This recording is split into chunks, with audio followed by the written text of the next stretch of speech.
My name is Ann. I'm Jordan's mom. This is Jordan. I'm Jordan. Do you want to start and tell what happened? Well, I died.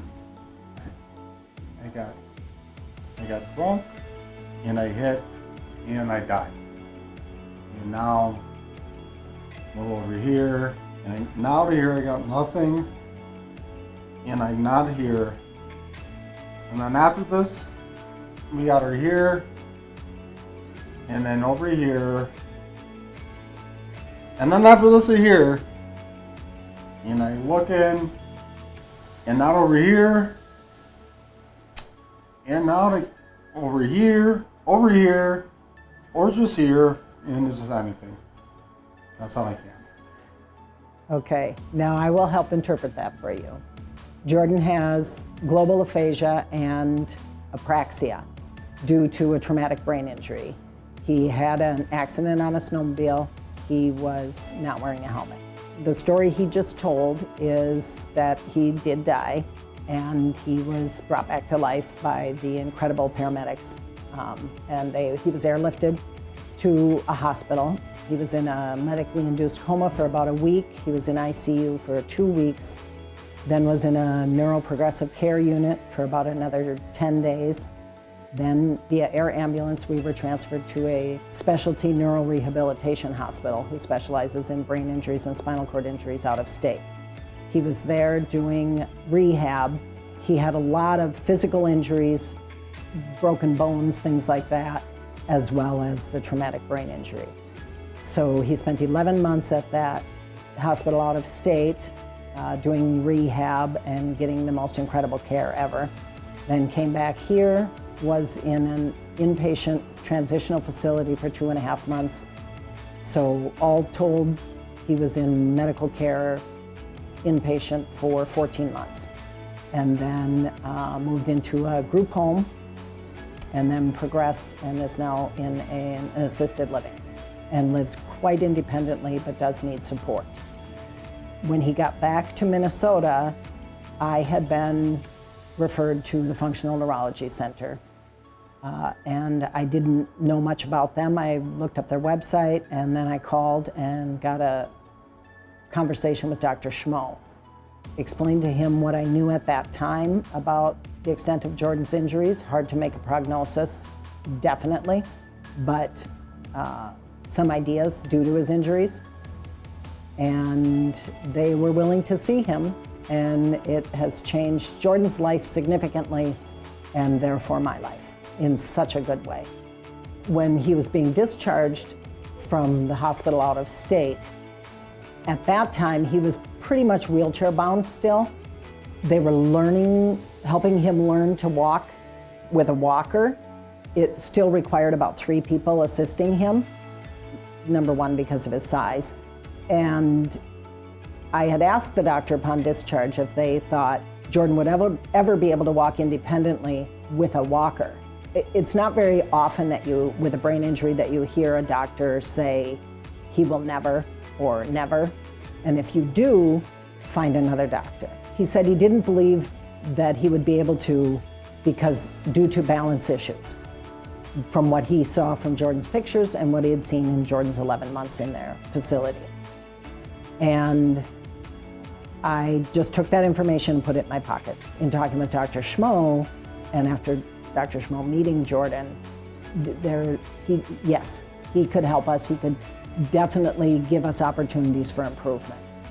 And now, as Jordan told you, he rides a bike, he walks, he golfs, he fishes, he played softball with his softball team this season.